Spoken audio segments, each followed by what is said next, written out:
welcome back to Mezcal Mondays, where we do all the outtakes at the beginning to get them out of the way.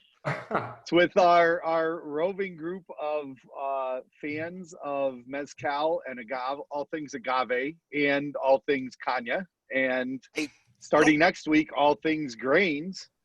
But we're back to agave. And we have a special guest today, along with our friend Lou Bank of Sacred Agave, Michael Rubel, owner and manager of Asterio in Chicago, Pat Brophy from the Whiskey Hotline, and our friend Monique Houston, who is the importer for many of these fine gems, as well as a Mezcal and agave expert.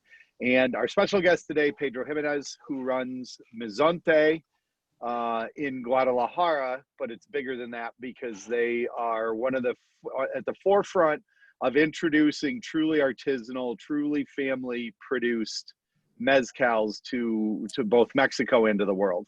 So Pedro, welcome. Hey, how are you guys? Glad to be here. Very excited. We're good. So Pedro, this is the fourth or fifth or sixth week. I don't know. It was a 4-week series. I think on our 6th week. This is week 6 in a 4-week series. So we did a tequila 101, a mezcal 101, and then we dug a little bit deeper into issues. And the last time when we had invited you and then messed up the invitation, we were talking about artisanal and ancestral as far as mezcal goes. And so today we're going to have you it's all about Mezonte and the project you're running. And we just want to, tell us about Mezonte, what your inspiration was, and then we can talk about what is going on with a lot of these small producers and farmers. And Lou, before you do that, Lou. Wait, before I do that or before Pedro does that? Before Pedro does that. I get to say something? Yeah, unless Michael has it, doesn't want you to. I just want to say, like, I love you, Pedro. I love Pedro.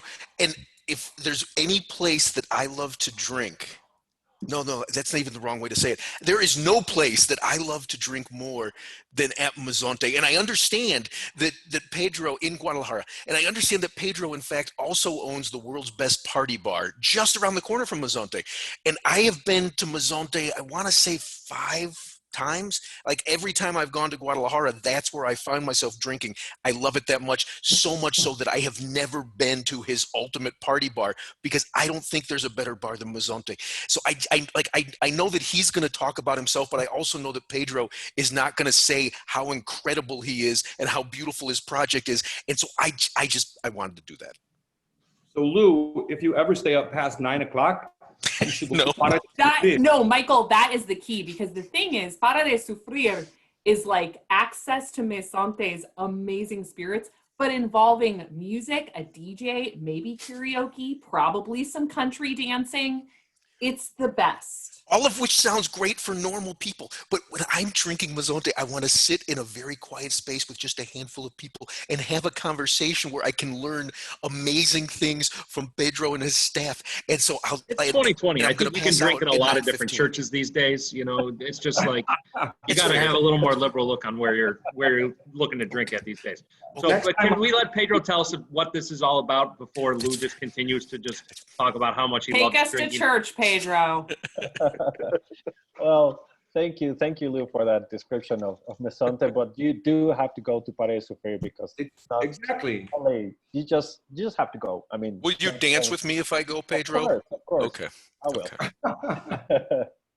Well, there are people that obviously might not know what Mezonte is, and I want to make a little brief information about that.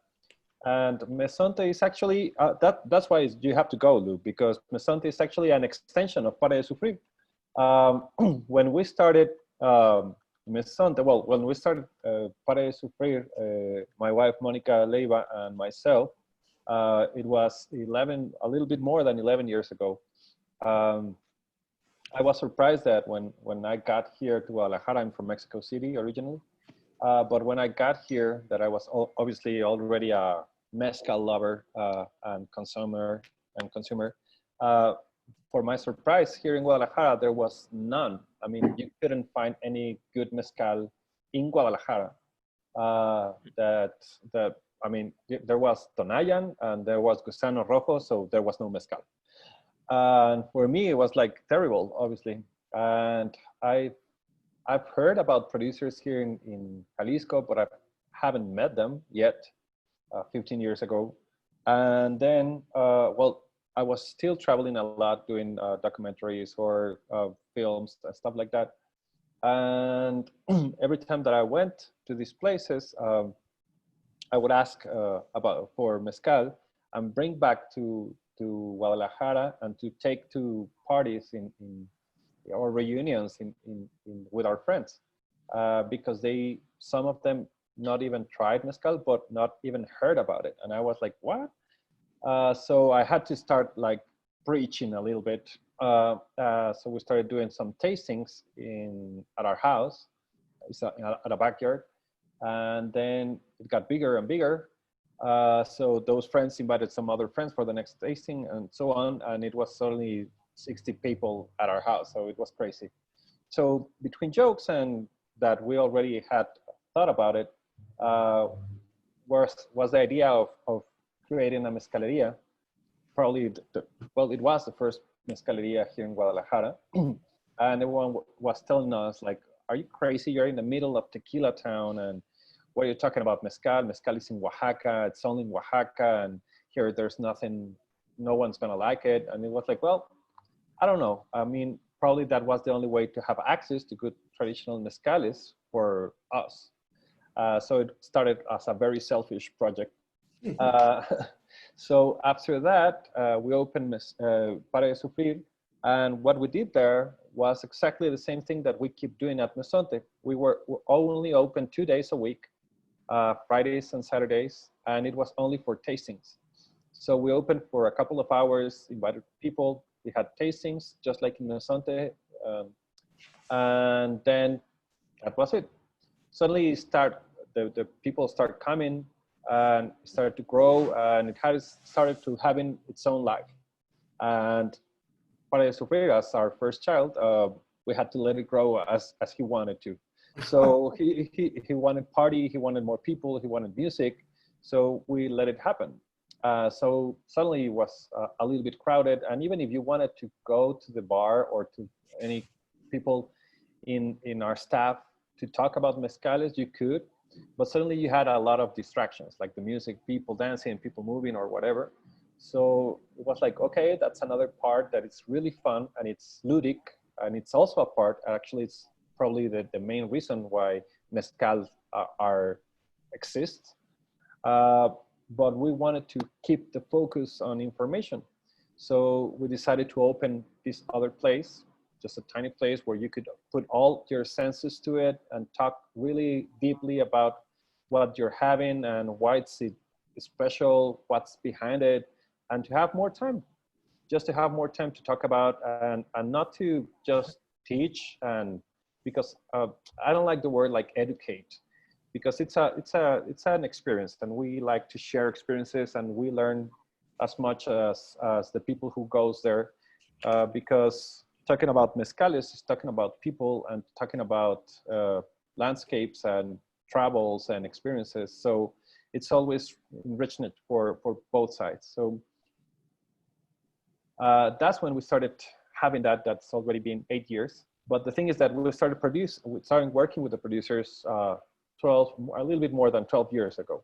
So we started talking and working with producers that we already know, from Oaxaca, from Durango, from Guerrero, and then some from Jalisco. And we started exploring more about the producers here in Jalisco. And it was just fascinating to find so many agave spirits here in this state that is only mostly known for tequila, or just one. And well, you find out that why is the reason that tequila became so popular and so famous all across the world. So it was just one single expression that I always say that tequila was the first mezcal to get on a trend, because it was just like a way of bringing all these eyes to see what was happening into agave culture here in Mexico. And I think that was great. Pedro, do you remember, of course you do, but do you remember like like your first producer or two that you spoke with about putting an expression together? Sorry, I can't tell if I'm talking over him. Oh yeah. Okay, do you like your first producer or two that you actually went to and said, I want to expand just beyond tequila being available from Jalisco? Like, what was the feedback? What was that first conversation like? With the producers? Yes. Oh, it was very easy because, I mean, in these places where they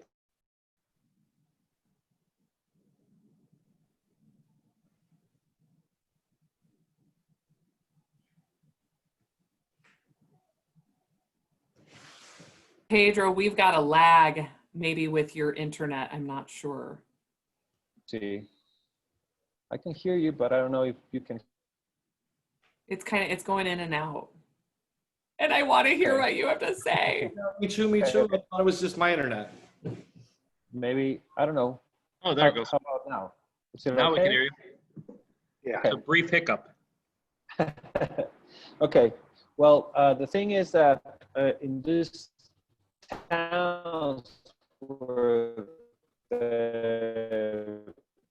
this mezcal or vino or tepe or tusca is produced, No, Pedro, we're still having issues. all of these producers You sound like you're really really aren't high right now. like having a comparison. Really, let me see what can we do. I was going to say sometimes I hate this, but sometimes even, well, now it looks okay. I was going to say sometimes too, if you shut off the video, so at least we have audio, sometimes that helps. But we want to see your face. It's me. Maybe here we can have a little bit better reception. I don't know. Yep. Worth trying. There you go. That's working better. Okay, perfect. So the thing is that, as I was telling you, these producers weren't actually really aware or really interested in having like a comparison with tequila, because I mean they were only doing that for themselves and just for local expression and local consumption. So it wasn't really on their minds, and they weren't thinking about, oh, let's do like tequila. Actually, they were actually very far away from that. They weren't trying to do anything like tequila.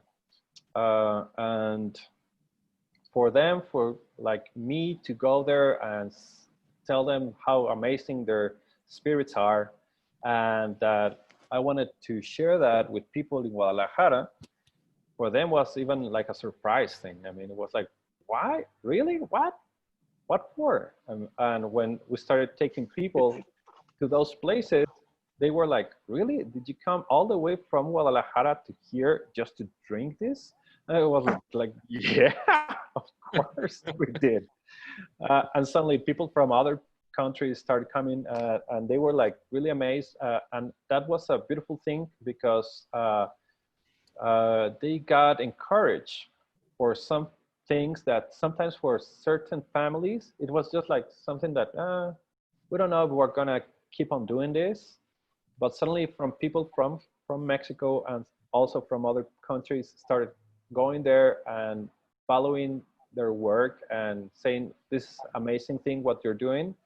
They kept on doing that, and now with bigger pride. And for me, that's the main thing for me, to keep doing all of these tours to to these mezcal regions, just to share with them how people appreciate their mezcales and why they should keep going that. Because obviously there are thousands of people like us that love these spirits, and we want them to continue producing like that. Yeah. So well, and in some cases too, it seems like, I mean, from our experience when we went, another beautiful thing for the producers we went to, it doesn't just affect the one person or the family, it affects all the families that work for them or work with them. And it can really, truly be a whole village, not just one man and his sons or woman and, whomever making something. It really is a village and everybody, which was a beautiful thing to see,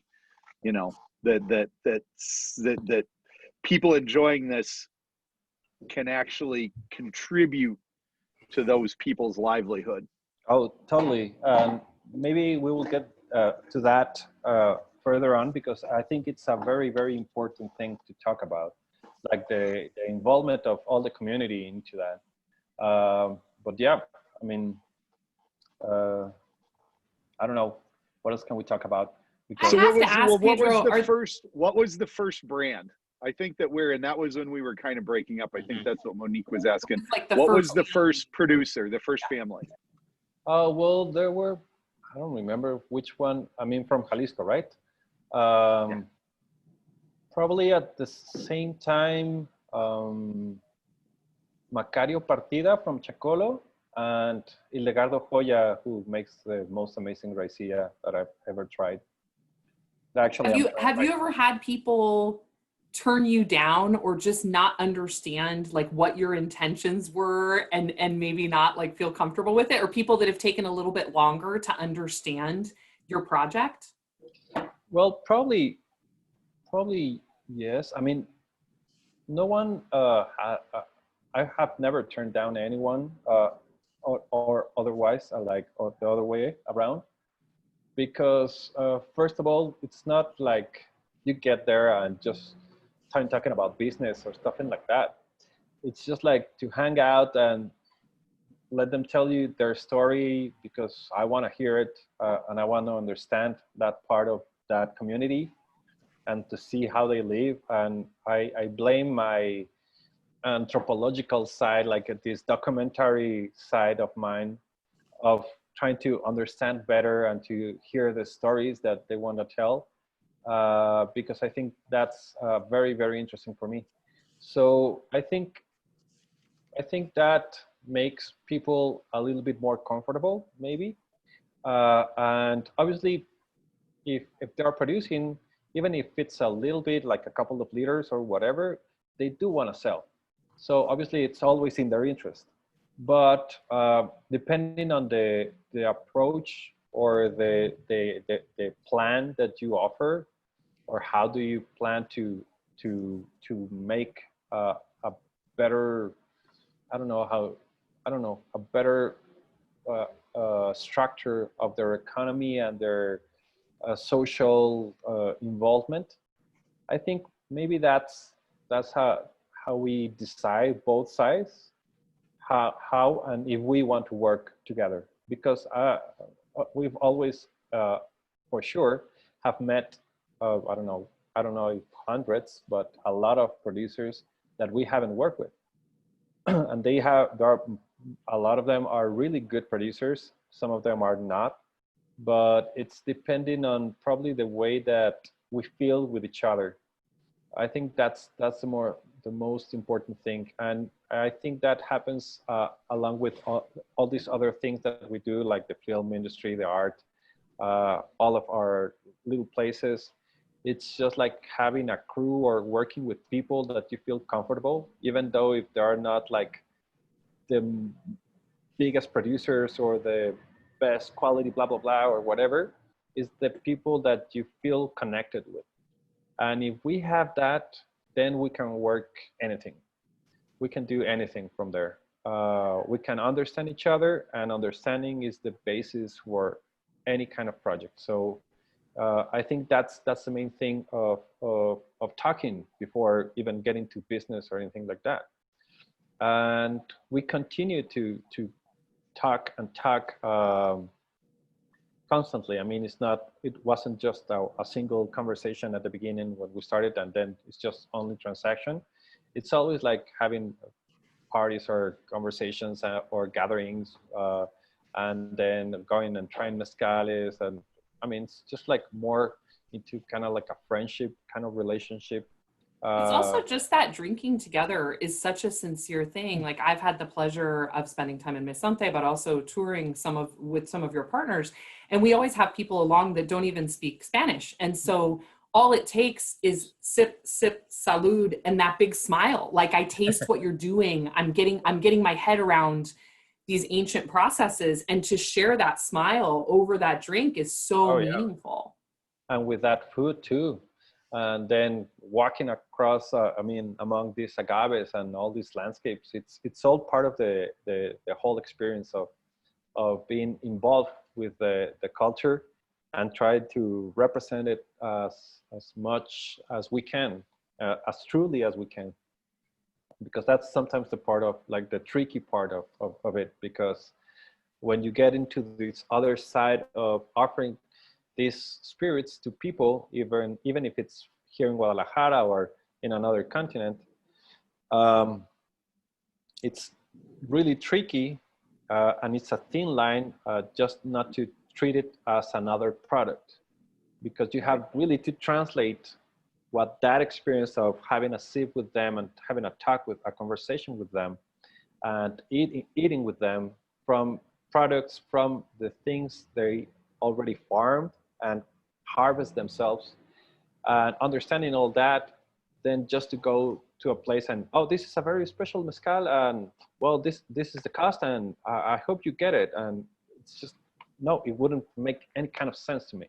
So it's difficult, but you have to try to make that bridge get to in construction, so you can try to feel as truly and be respectful enough, and to be as I don't know, to make a good job with it. Sometimes you get it, sometimes you don't. But is this why it took so long to bring Mezonte out of the bottles, obviously out of Mexico? Because like for years I'd have to go down there to buy them, and it's only what, in the last 2 years that you've been available? Is that right? 3 years, yeah. 3 years. Yeah. So it took a while. So how did you make that decision, and how did you manage with your partners ramping up? Did you ramp up production? How did you do that? Oh, well, it was by constructing, like building this solid relationship first, when we have the trust and the confidence of telling us whatever we want to try. And also I think that was more important than for the people outside of Mexico to work with that kind of people that understood this type of spirits. Because if it wasn't like people like David Suro, we wouldn't be exporting at all. I mean, he totally understood the thing, because we had offers before him of exporting, and it was just like, well, we can make it happen and have 1,000 liters per month for one producer, and we can sell it like hot bread and blah blah blah blah blah. I was like, no, you're not understanding what we're doing. Honestly, Pedro, only you and that channel of you and then David are like the only two people that I think, not the only two, but some of the only people that are on the same page with that, which I do think is special. I will say though, Lou, when I used to go down to Mezonte before you could get it in the States, then it was like this really special, even more coveted thing. But the amount of work that goes into these label approvals, formula approvals, making sure that everything is at, the right acceptable levels chemically and everything else, it is so work intensive for Pedro and for David. This and for some very small, sometimes, I mean, I don't know, Pedro, actually, Michael, you might know even better how small some of the lots of these Mezontes have been. I mean, some have been as small as 30 bottles. Yeah. That's a lot of work to do for something that's going to be 30 bottles. But also that requires not only an importer and distributor like David, but also a lot of people in bars and restaurants that also understand that concept. Because there are also a lot of people that say like, yeah, you know what, I like this, I want 100 cases of this every month, and it's just like, is that or nothing? And it's just like, well, you still don't understand what this is all about. So I was always like, that was my first conversation with David Suro. I was like, well, is there, well, I already knew some of them, but is there enough people out there like these ones that we already know that understand that and are willing to have 3 bottles of this type of expression and then not have it anymore any other time, and I then think have Michael's another. I think Michael's the perfect person to ask that question to. Yeah, right. So people like him and so many others now, and it's growing, and I think that's beautiful. It's the ones that make this formula and this structure available, because without that type of also like vision of all of these people, we wouldn't be able, I mean, we will be like dreaming of this idyllic scenario, but if people weren't open to that, we wouldn't be exporting at all. So it's a whole thing. It's just not about David or me. It's a whole network working together. So like I would love, I mean, to hear from Michael. So like, let's say like at Binny's, like where Pat and Brett are, these are, they're the word expensive is not right. They are valued properly, but they are priced higher than a non-classified agave or a raicilla or something else. They're $100, $150 a bottle. Michael, what has that been like for you? I mean, you're typically the on-premise. If we get just a few bottles of something, that puts you in the hot seat of educating your staff, educating your customers. How does that work for you? You know, when you're selling spirits like this, your average guest, even your above average guest, you know, people don't know a lot. The people who know a little bit about mezcales and want to learn more, they come in and they ask questions and they ask us what we're drinking. So I'm lucky that I have a really devoted and passionate staff. So, you know, when we got Mezonte in, you know, we do spirit trainings every Monday. We spend an hour and really go over 3 spirits in detail. 3 spirits, 1 hour, granular detail, quality more than quantity. We sat right down and did them. The staff went crazy over them. The stories are fantastic. The artwork and all of the Mezonte stuff, everything that Pedro does is extraordinary. So the staff was just super excited about it right away. And then I also have to say, okay, so right now I've got 3 bottles of Tepe. I don't know when the 4th bottle is coming. This is not to be sold to everyone. You bring this up to someone who's really going to appreciate it. I have 2 bottles of Jorge Perez, and it's an incredible batch, but let's take it easy. On the Jorge Perez, it didn't matter. My staff loved that so much. We went through everything. We haven't had it for a year. But Mezonte has done very, very well because simply mezcal, the mezcal that sells in the studio is the mezcales that the staff loves. And the staff is adores this project. Hey, Brett, so we were very blessed. We were right before the pandemic. Mm-hmm. Brett and I, Michael, were down in Mexico with Pedro, with David, and I bugged Brett to go on this trip for a long time. It's, you know, we can only travel so much. Brett gets pulled in a million different directions buying for Binny's. I was just actually in the chat, I was saying to Pat Brophy, I was like, you have to come with us next time, because I was saying to Brett, until you really see it, this is so different from visiting tequila. I don't know, Brett, what was that experience like for you? How different was that for you? Yeah, I mean, again, the perspective, I knew I didn't get my hands around exactly what was going on with the place. And I've been all over the world and visited, seen all different kinds of things produced, from Armagnac in France and brandies in Spain and whiskey in Ireland and Canada and all over the place. And you don't really get a sense for the place. And there's probably nothing outside of maybe wine growing where I've ever really seen that level of terroir until we've gone to Mexico and we started to see this. And then more important, really understand just how important the people were and the village was and everything around it was.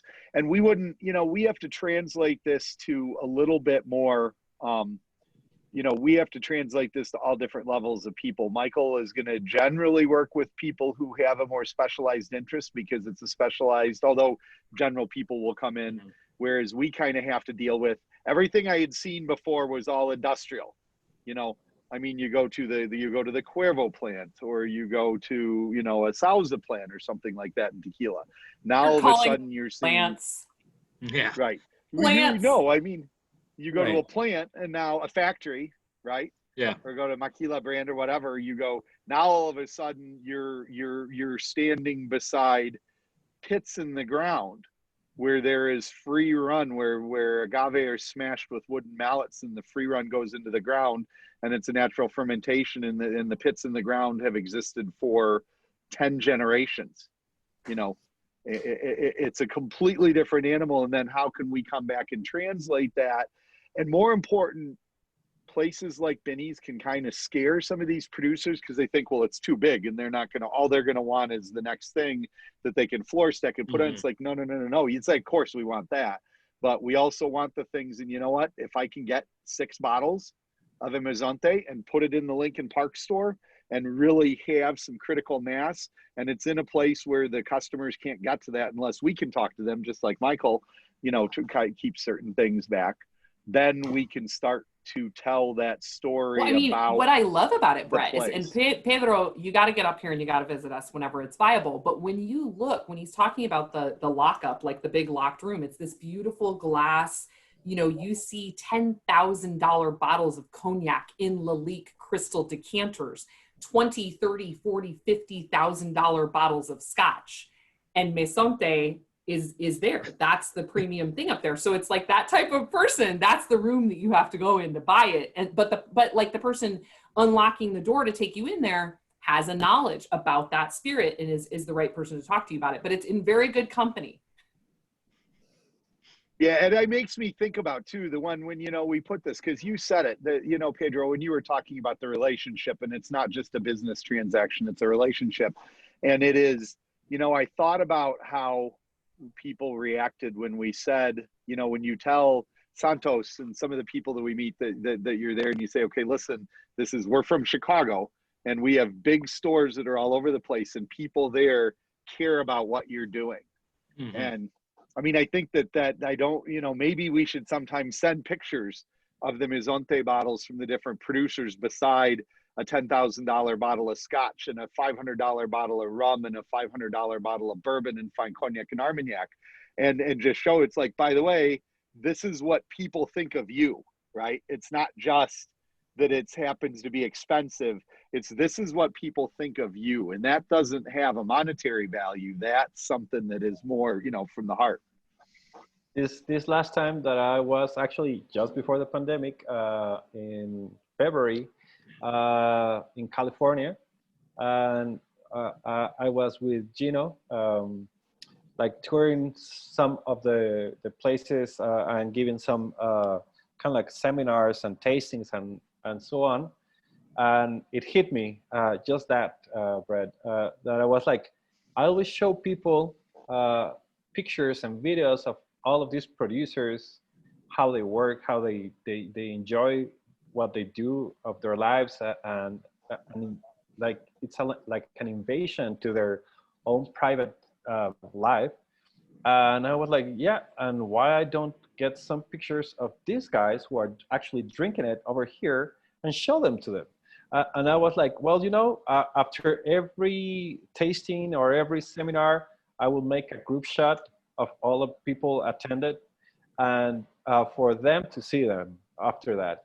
So I have went back to with Hapo and these Raicilla producers, and with the Tepehuanes and the people from Southern Jalisco, and I've shown these pictures because it's just like, well, these guys get to know you, these guys get to see your pictures and everything, and why don't you have the same right of having seeing who are drinking their spirits beyond this. It's like, look at all these gringos paying $20 an ounce to drink your spirits. Well, but I mean, it's the sense of pride. It's the sense of pride, because then they know that they're cared about all over the world, which they might not have ever conceived. We did it. It was a little bit different situation. The same trip when we were down there, we were at La Latena walking around with Carlos Camarena, who's also a wonderful man. And it would just so happen that day we were getting ready to release a large marketing email on El Tesoro Reposado, some barrels we had done. And so it just so happened that Pat had written the copy and had designed everything. And he had sent me a copy of it. So I had on my phone, I was reviewing. I said, oh, great, perfect timing. Look, Carlos, this is what we're doing today. This is going to go out to 1 million people.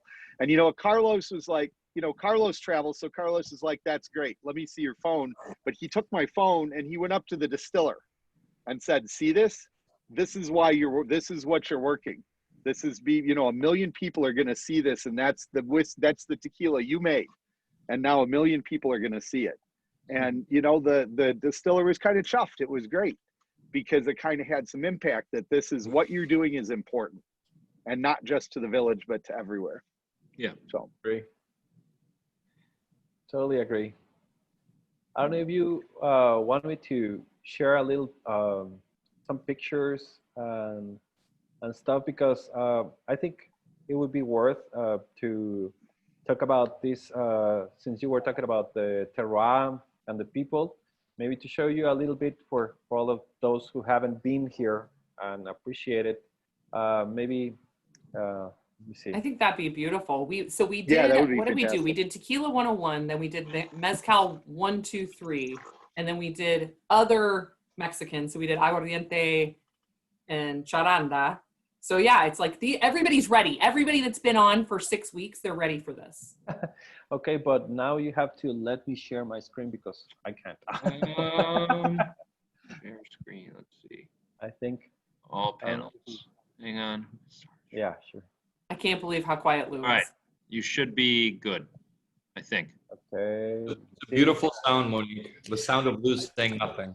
I felt like I preached at the beginning. I did my preaching at the beginning, and then I want to shut up and I want to let the master speak. Ultimate respect when Lou's just like, I'm on mute.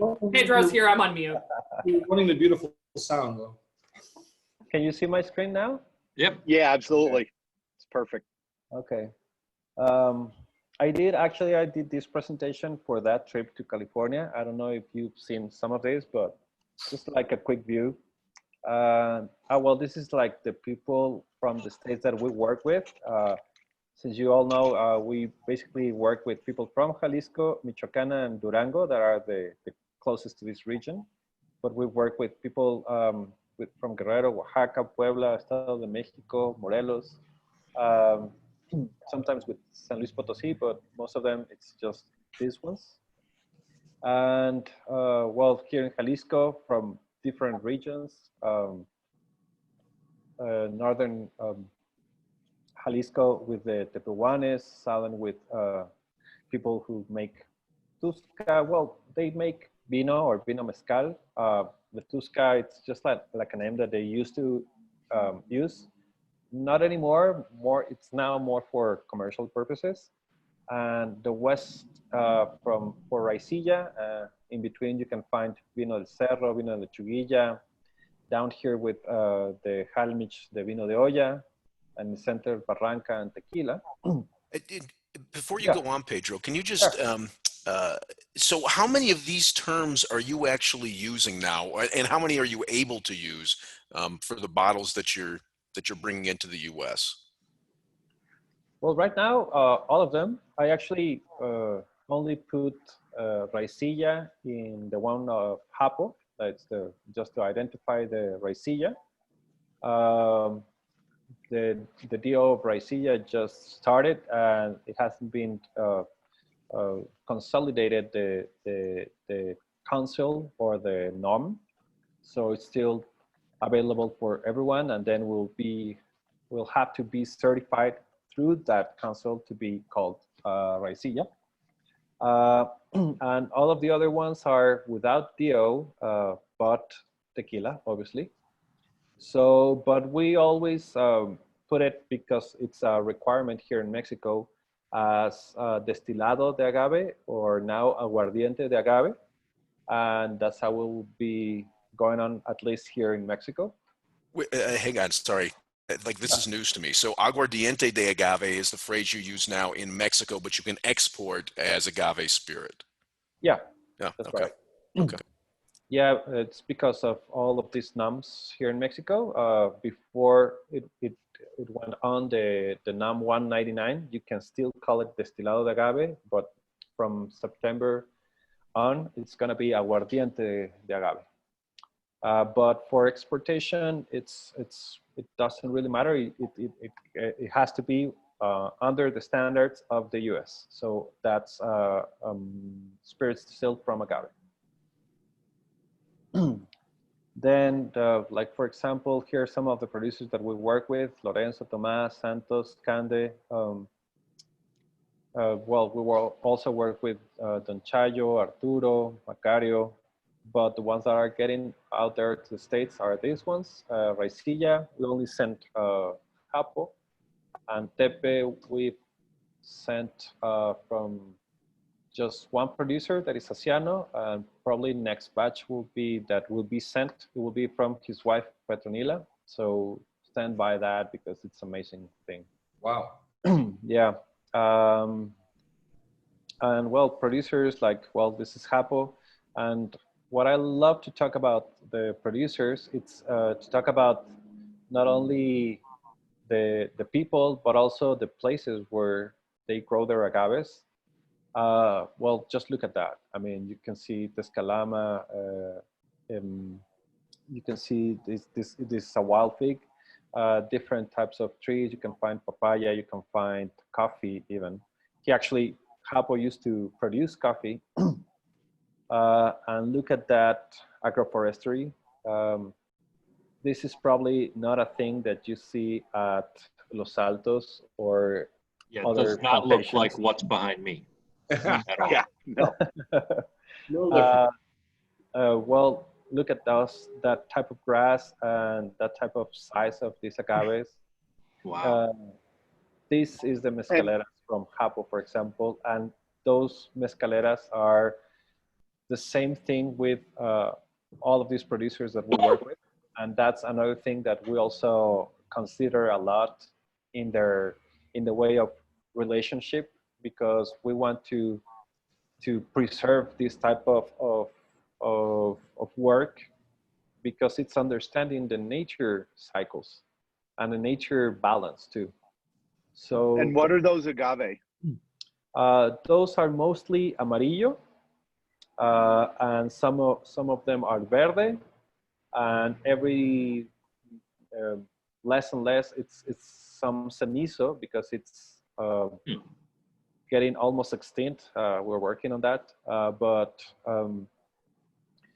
it's an agave that it's almost out of the map. It's an agave that takes around 35 years to grow. So yeah, This is a different cenizo than what you'd find in Durango, right? Yeah, cenizo is probably the most used term for agaves all across Mexico. And I think just in Jalisco, you can find not even different varieties, but different species. You can find Rodacanta, you can find Americana, and you can find Angustifolia. Pedro, Joaquin Mesa asked if amarillo, this was as in extero amarillo? No, it's just amarillo. And it takes around the same time, but it's kind of different. It has a different morphology. It's a different genetic, and it's funny because they are very similar. The ones the Rodacantas here and the Angustifolias, and some of these amarillos are Rodacantas, some of them are Angustifolias, but they call them all the same amarillo. And then the cenizo, it is a Rodacanta. That's the one that they have clearly identify as cenizo. That's a different one. But what I love to see about this is a thing that a friend of ours that's an anthropologist and very involved in the process of preserving all of this type of production, that is called Carlos Lucio, has called about this type of agroforestry, that we have to think about drinking mezcales that cool the earth now. Not only like respecting the traditions and everything, but because of the situation that we environmentally and global warming we have to think about mezcales that actually cool the earth. And this type of agroforestry is the best ones to do. I mean, the ones that I'll show you some pictures. You obviously know about what I'm talking about. that leave nothing but agaves, is probably one of the worst agroforestry that there is. And this is the reason. I mean, well, this is just a grasshopper. And so, but so Pedro, I'm shaking my head yes, because I'm thinking, yes, we obviously want to do that thing. That's the right thing to do. That makes perfect sense. Not because I know anything about which would do a better job of that. So this is, I would love to know more about that. Well, just like, for example, maybe the one that out there you know more about how they work, it's Emilio Vieira from Don Mateo de la Sierra, who works with El Rancho Limon and has all of these way of growing his cupreatas in a very healthy way that has an environmental recognition, and who has uses no herbicides or pesticides or anything like that. He just leaves the grass and then let the cattle go in and clean the fields and also fertilize with natural, obviously. Well, that structure is done with all of these other producers. So the same thing with Hapo, the same with Lorenzo. They all work the same. They are farmers. They are not industrial producers that only focus on one thing. They also focus on all of these type of plantations, the ones that they have, and have the understanding of natural balance. Here you can see, I mean, they're also between shade and sun side, and it's because there's also a lot of beliefs that an agave has to be exposed directly to the sun and nothing else, and so on. But it depends on the agave, and it depends on the environment that they're growing. This is the amarillo, the most traditional one that we have there. Obviously, they are all harvested when there are capones, that they already cut the quiote.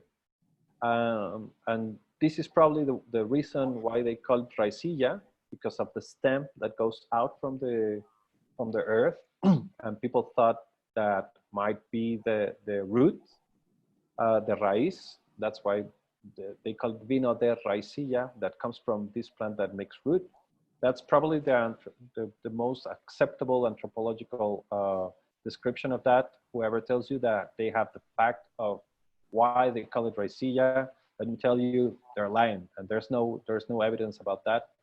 But just by the research that a lot of people have done through anthropology, archaeology, well, that's the closest thing that they have found. Type of soil. Yeah. Pedro, that last one I gave, what was that? That was amarillo? Yeah, that's amarillo too. It looks so different. Looks like I mean, it almost looks like a Karwinski. Yeah, that's what I was going to tell. Yeah. People that have been to Oaxaca and see this, they say, oh, it's just like a Karwinski. Well, right. Yeah, I know why, but no. It has nothing to do with a Karwinski. But yeah, the kind of like the shape, it grows like that a little bit.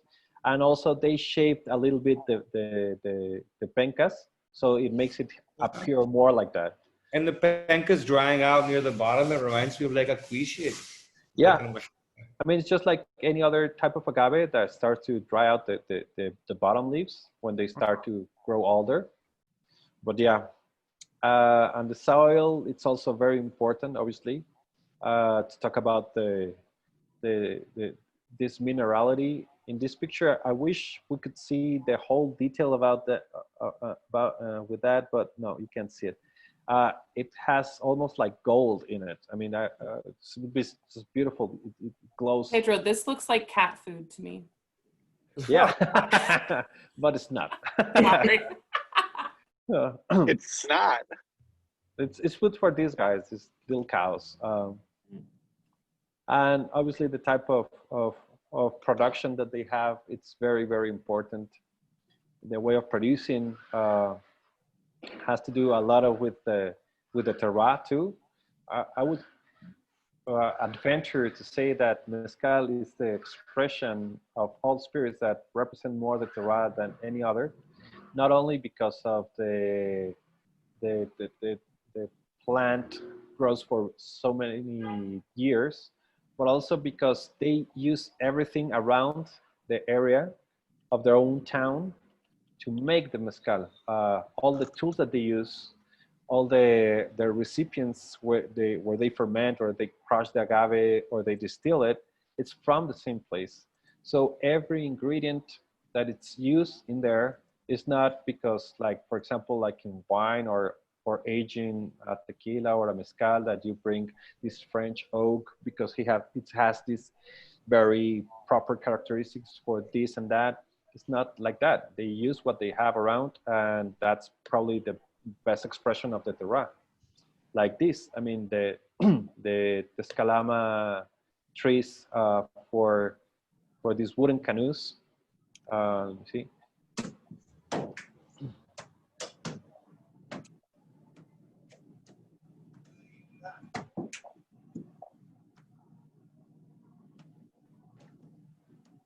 When I watch things like this, that I think even when we look at bottles that cost, especially when we look at bottles that are hand macerated like this, it's like, how can anything cost less than $100, $200? I mean, there's so much physical labor and time that it is very hard to place a dollar or peso amount value on, and it is just mind-boggling to me.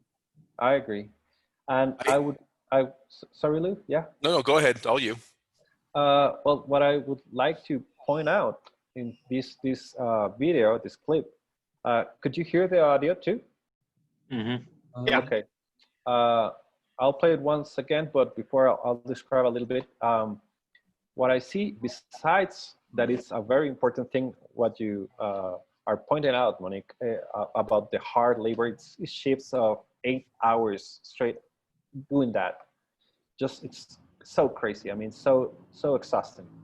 So this guy with the machete, these guys with the wooden mallets. But the thing I would love to point out here in this clip is two things. One, it's, well, probably a lot of things, but I won't count them. So it's, one is like the rhythm that they have, and that's communication. That's an understanding of talking without talking, understanding without talking. And that happens when you're working together for so long. The other thing that I would like to point out is, for example, if you hear of the frame, this guy who's talking on, probably not even me could understand all the things he was saying, because he's just like this drunk guy who lives around the block and goes there every time that they're distilling or working, and just being there. I mean, obviously they love to have some of Hapo's raicilla, and he'll be drinking there and making companion with these guys and telling jokes. They don't even listen to them, or suddenly they do listen to them and laugh with their jokes, but suddenly it's just like, yeah, whatever. And that happens. When every time that a taberna, a palenque, a vinata, it's working, it gathers people. It gathers the community, and something is happening. It starts to smell. It starts to drive people to that place, and community is happening. I think that's probably, and I've heard this from Graciela Angeles from Real Minero, who was talking about this individuality that's been happening with the producers, that sometimes it's just like, oh, I have my name on that bottle, so suddenly I'm more important because I'm distilling this. And suddenly it becomes an ego thing. And suddenly it's just, oh, I will do this because it's my work and I'll be acknowledged for this. And in a certain point, that's okay. But when that thing, it's over the value of community work, that's kind of risky. So it's a beautiful thing to think about. So that the main thing about making mezcal, it's community. It's not just about one people or just one person, because it's not just one person working or being involved in this process. It's the whole community. For example, wait, now I want to hear this again, because I want to hear the drunk, the baracho. Oh, yeah, of course. And also, just before that, just other things that are being involved here, the stones that they use, the palm tree leaves that they cover the agave, the oak, or most of the time it's oak, or sometimes it's this wild fig that they use for cooking the agave. It involves people to go there and chop these woods and bring these rocks, and to cut the palm tree leaves, so it involves more community. So we'll hear the drunk guy. And just one other thing, on the back, it's Hapo's son, Saul. And as you will see, he's eating from the cooked agave. So.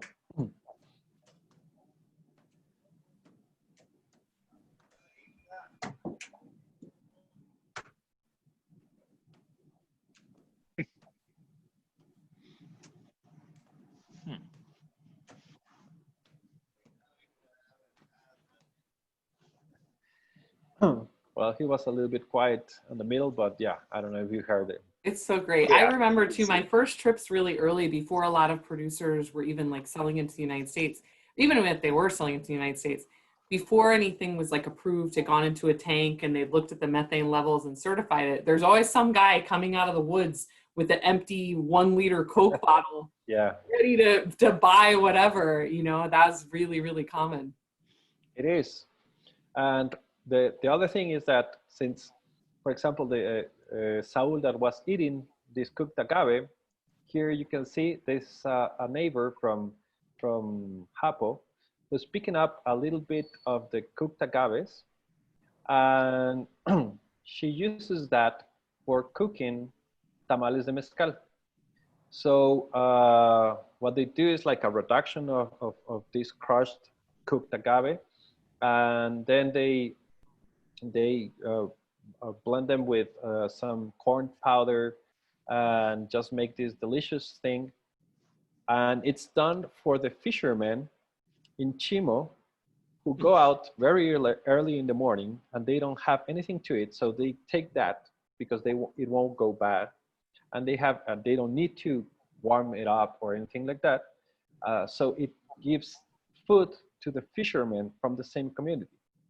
So it's just a whole network that is happening there just by the production of mezcal, and it's not directly like involved in the production of mezcal, but it's a part of the community that's been connected through cooking, through another activity that is fishing or diving, for getting this. I don't know how it's called, but it's called gorro. It's a delicious thing that they take from the rocks. So it's a beautiful thing to see how it's worked. And obviously it's always, even if it's just a small thing with people, this from another producer, from Rodolfo, this is son learning how to make a raicilla.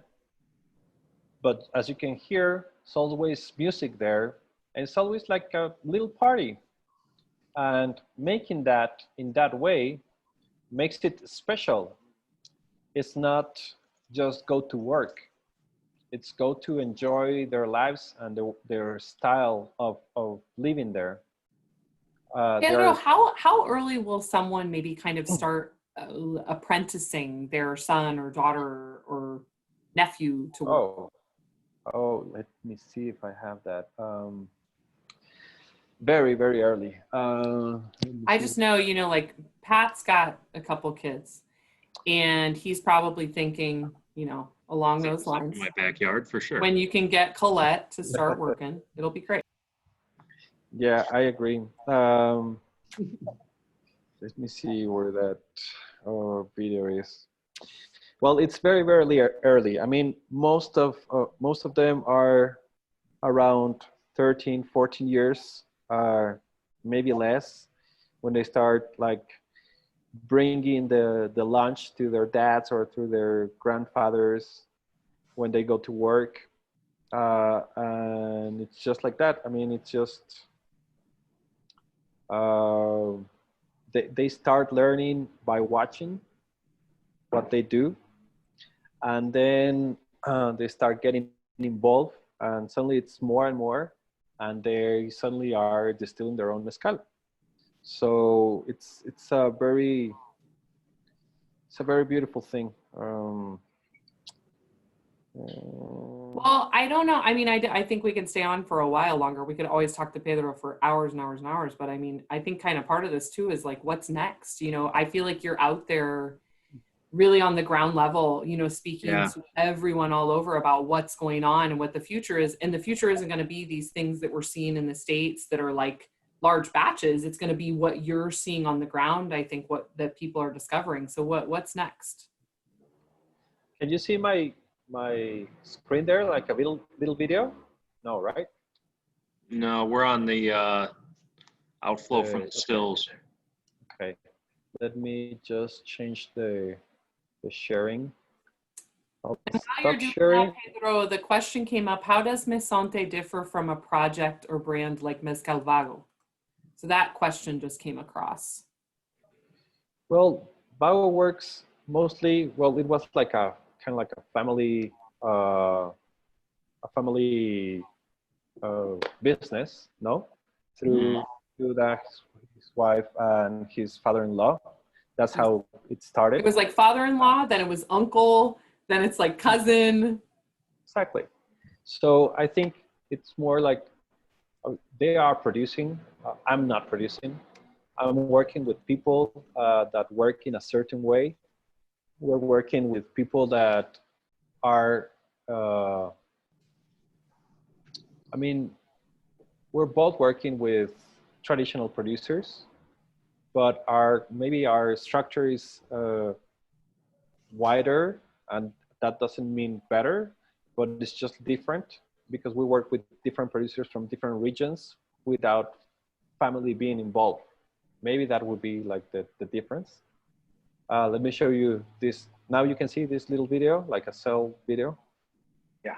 This is Tomas' daughter. She's 5. And she's helping to build the pit. So as young as that, Monique. That's so funny because it's like, then you're playing. Nobody's saying, you're going to work, we're going to pay you a wage, but you're like, I want to do what dad is doing, my brothers are doing, my uncles are doing. Like, it seems like fun, probably from when you're like 5 to 10. And then you get to an age where you're like, this is free labor. I'm not doing this anymore. And that's the same family. That's the same family. That's my background, actually. It is actually. Yeah. I just went there and have an interview with them. And it's just because of this, I asked them this video because I don't know any other place or any other family that has 4 generations working at the same time on the same place. You have great-grandfather, grandfather, father, and son, and daughter for that thing. So it's just incredible. And dog. That's really cool. Yeah. That's amazing. And distillery dog. And distillery dog. Keeps the drunks out of place. Pedro, in all your time kind of going and finding these interesting small producers and these families that are making these hidden gems, is there one that really stood out to you as like, this is something you just really treasure personally? I'm sure it's impossible to pick, but I have a lot of paternal figures now. And it's so difficult. I mean, it's just like everyone at a certain point has done that with me. And I just love them all because they are all so different in their way of thinking, in their way of talking, in their way of working, in their way of appreciating their family, their places, their way of working. They're all encouraged to do more and to keep traditions. You find a lot of knowledge in different aspects for all of them. So it's just like impossible. I mean, I couldn't. I mean, if I can't do that with my 2 like toddlers, I mean, it's just like. That's a lie. Everyone has a favorite kid. Everyone's got a favorite kid. Really? I also think, Pedro, I think one of the things that you take so much care in just appreciating someone where they are and allowing them to be exactly that in that space. and you're probably not offering feedback unless it is requested, and you're just saying, I want you to do what you do, and I want to respect what you do, and I want to make it available to more people. And there are a lot of partnerships that sometimes in a good way evolve, and there are some changes, and there are some maybe in not so good a way. But I think that's one of those things that I always kind of try to explain the difference between the Mezonte, as I understand it as a project, is you're just like an art historian. Like, I just want a snapshot of this thing, but I'm not here to influence you. I'm here to expose more people to it. In a certain way, that's true. But also, I mean, part of Mezonte's vision is to have information as our best tool and even weapon in case needed. So yeah, what we do is not to try to tell them what to do, but to inform them of all what's happening, because that's also very important. To keep them out, like isolated and in the dark of what's happening on outside, it's also risky. And that's one of the things that, going back to two questions that you made at the beginning, why it took so long? Because of that. We had to have that solid information of what and agreement of what we would want to do as a team, as producers and us, to expose those spirits, and how did it affect the production level? It didn't affect it a lot. In some of them, it didn't affect it at all. The ones that could grow a little bit, grew a little bit, and by a little bit, it's just probably like, I don't know, if 5% is too much. But the thing is that with all of these changes going so fast and so intense and so important and delicate, as we've seen right now, all of these producers and all of these families have to be aware of what's happening, because otherwise they could fall into this type of traps or type of industrial structures that are actually destroying nature right now. And it's a very, very delicate issue that I actually wanted to share that with you. And if you let me, I'll just share my screen once again. Because I think it's a very, very important thing to tell. And I was actually going to take Lorenzo and Tomas as an example. This is the landscape from their mezcaleras. It's so stunning, and I miss traveling so much right now. Oh, amazing. Let me see. Well, this is a picture from the last trip that I did over there. This is the mezcalera from Santo, that means from Lorenzo and Tomas.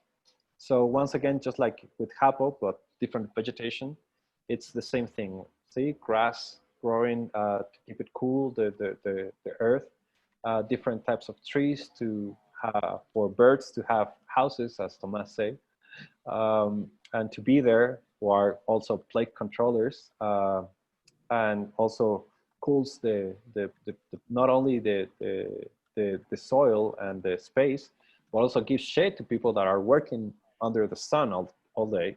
So it also works with that. And with that thing happening, without using herbicides or anything like that, everything is healthy, green, everything is just balanced. Just next to them is this. This is an agave, a land that was rented by the tequileros, the industrial tequileros, obviously. And they just desmontaron todo. They just tear everything apart. They just took out every type of grass, every type of tree or whatever they had. They just left agaves. You can see the difference just in this picture. Just on the background, you can see like the natural landscape. And then you can see all of these. And the only tree that they left, it dried. That's what's happening. Oh. And the thing is, it's at that point where this being there next to Lorenzo's having all these herbicides and pesticides thrown to the soil, when it rains, will go down to here. And even if they're working as they should and as they've done for hundreds of years, this will probably be affected. And why? Because we continue to consume industrial things. I used to say there's room for everyone in this industry. You can have an industrial mezcal, an artisanal mezcal, a traditional mezcal. I mean, it's fair. We all need that. And we have the freedom to choose what type of poison we put into our bodies. But right now, the things have changed a lot. And now it's a thing that we shouldn't be letting this happen, because it's getting off our hands and off of all of our hands.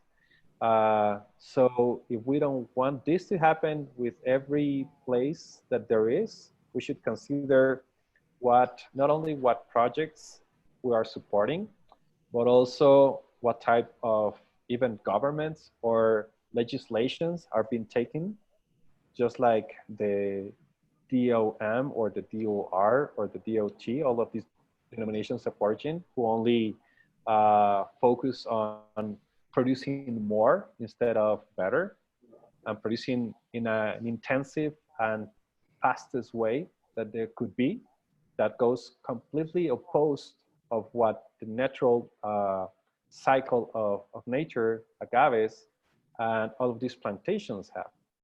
If we want to Santos to keep having these pitayas growing in his mezcaleras, just as beautiful as they are, just next to this tree, having all this type of landscape, instead of that, having all of these plantations, for having this family to be comfortable and be educated and have their healthy life as they have it, having his son working once again with his family, instead of being in the US working for like whatever trade they have for him to do.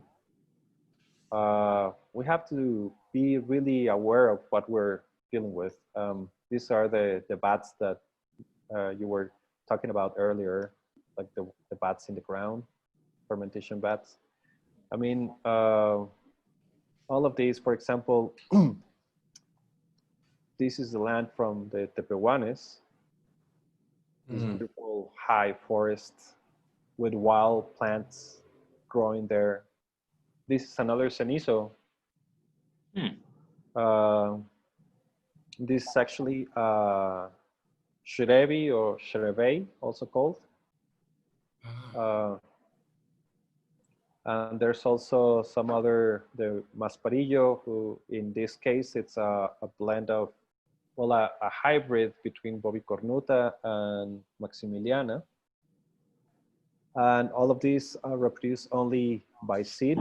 Look at these beautiful things. Pedro, yeah. Is that the same Chevet that you find in Chihuahua? No, it's the same species, but different variety. Okay. But look at this beauty. That's Bovicornuta? No, that's Xerebei. Ah, okay. Yeah. This was the last samples from these plants that we took samples from these plants and take it back here to Universidad de Guadalajara, and they did this scientific analysis, like this test, to determine what species it was, because I was so tired of a lot of people saying, no, this is a Guadalajara, no, it's a Maximilian, no, it's a blah, blah, blah. I was like, I'm done with that. We have to go there and figure out what it is. So I brought some samples, and that was the turnout. These beautiful things where they work, where they produce their tepe, for example, they just chop the maguey. They don't crush it. It's just been chopped with machete. Those piñas are so small. Yeah, they're kind of small. They're depending on the area where they found them, because some of them are very small, some of them are very big, actually. look, this is that small, and they have bigger ones.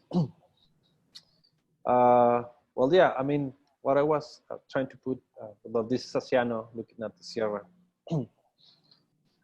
So if we don't want all of this to disappear, we really have to make more research of what we are consuming in order to have a little bit more of awareness of what could happen if we continue to do that.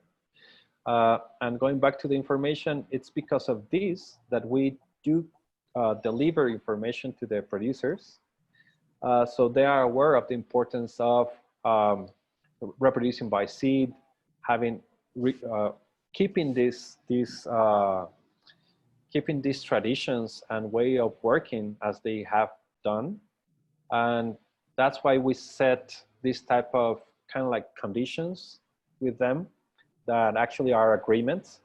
But for example, let's say that there's a certain amount of percentage that we won't take out of the community. That's one of the most important things, because a lot of people say, well, you know, they only have 8 liters in this batch. And yeah, it would be better economically for them if we pay them, because we do pay them better than the community price, obviously. But if we did that, we will be taking out part of their culture with that. And especially in this pandemic, you could ask any of the producers that you know, and they will tell you that what saved them, it wasn't the international market or the foreign market. It was the local market. It was the local consumer that kept drinking and buying their mezcal. So it doesn't really matter if Guadalajara is stopped for a shipment to Australia or to Europe or to the US, it's been stopped or not. If they have that solid production, even if it's very little for the consumer in those communities, then the impact will be lower. It won't be like none, because it has been for all of us, but the impact will be less. And also the other thing is, it's very difficult also for us that we suddenly pay way much more of what they were receiving in those communities. So it's very delicate to deal with that, because suddenly they will be like, oh, okay, in certain families, obviously, if this guy is paying us like triple of what we were having here, let's produce more and only sell him to him. And no, I won't buy, we won't buy more of what the year's annual production is. So it's just like that. We will want to keep this, and some of them, they have understand it really quick. Some of them have been understanding it as it happens, or some of them have been, like, for example, what we've done in certain ways in certain regions is like, well, okay, I'll pay you this, and this other part that is what it was going to be paid in money will be paid in a specie. So if you need certain tool for that or certain thing, we won't give you the money, we will give you the tool. Like, for example, like a water pump. Okay, here's the water pump. It's not the money for the water pump. This is the water pump. Or other things, or sometimes it's just like a saving that we agreed to have. And then we will accumulate those savings and then have, like, for example, a roof made for that, for a certain part of the distillery, or some things like that. So they can be capitalized in a certain amount of money that they need, that the regular just like by drop won't give them. So it's just like a saving account that it's separated, and then we'll use that money for that purpose. So in that type of terms and agreements, it's been very difficult, and it's been slow, obviously, but it has give very, very like great fruits. We've been happy to harvest all of that effort. And I agree with the Japanese saying that the quick success is not real. It has to do with certain amount of I don't know, constancia, like Consistent. consistent. Yeah. To be consistent and just to be there step by step, and just little steps, but solid steps. So I think that's the bet on what we do as team with the producers, and we are happy to see that little things are being happening. So we don't want to be like because I feel the pressure, for example, in certain moments, right? Sometimes I see, like, for example, these big budget companies that they just like they make this whole nursery of I don't know how many acres or whatever, or suddenly they make like this new palenque with I don't know how many things in it. And obviously I show all of these producers these things that are happening, and I feel pressure because sometimes I think that they are expecting that also from us. We're moving in a slower and a more like small thing.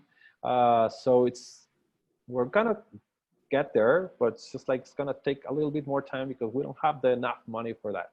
But let's not focus only on the money. Let's focus on what's social issues. That it's the basis of all of this. So it has to do with a lot of things, but we're happy of where we are right now, and we have a lot of plans and a lot of things to do. So let's hope really to cool. have another 8 years of Mezonte or whatever it does. That's awesome, Pedro. Pedro, thanks so much. I mean, this could continue a long time, but there's what a different way to look at this business as a whole, and what a different way to look at spirits production as a whole, and just our relationships between businesses and people and producers. And it was really eye-opening, and thank you a lot for sharing these stories with us tonight, because it's really interesting to see how these things are made and to see the people that they're actually connected to. And thanks to everybody else who hung out with us the whole time and stuck with us here. This is very important that the word about this gets out. So we're very, very happy for everybody that's watching this right now. So you guys can see this and get some exposure and tell your friends, what's going on, hopefully. Yeah. So thank you again, Pedro. We'll be back next week, I think, probably for our final Mezcal Monday for now. We're talking grain spirits or something. Lou, who's joining us next week, Lou? Ivan Saldana is going to be joining us to talk about a whiskey that he's making. I'm sorry? Lou woke up. I've been awake. Lou was in a religious trance the whole time. I actually finished 1.5 liters of water while we were sitting here, and I really have to pee. Is really what's going on. Were you drinking it out of your big mixing bowl? Yes, I was. No, Pedro. Ivan Saldana's joining us next week, and what are we talking about, Lou? We're going to talk about whiskey made in Mexico from corn. Going to be cool. And we're going to have to bring Pedro back. I already know, because he's genius and we could do this. Yeah, we only saw like 12 of his 72 pictures in that one presentation. Exactly. So, this will be week seven of our 4-week series. Yeah. Right. So we'll be back next Monday with Ivan, and Brett and I will be. Wait, what Michael, was that? say that again? Mm-hmm. I think that's his way of saying thank you very much, and we'll catch you next week. Yeah, and Brett and I will be back next Wednesday as well with our friend Stuart Buchanan from the Ben Riach Distillery for single malt Scotch. So it's not all Mezcal on the Binny's live stream. So until next week, everybody, we'll see you. Everybody, thanks again for joining us. Gracias, Pedro. Gracias a todos. Pedro. Have fun with Ivan. All right, everybody. See you Monday. Cheers. Hasta luego.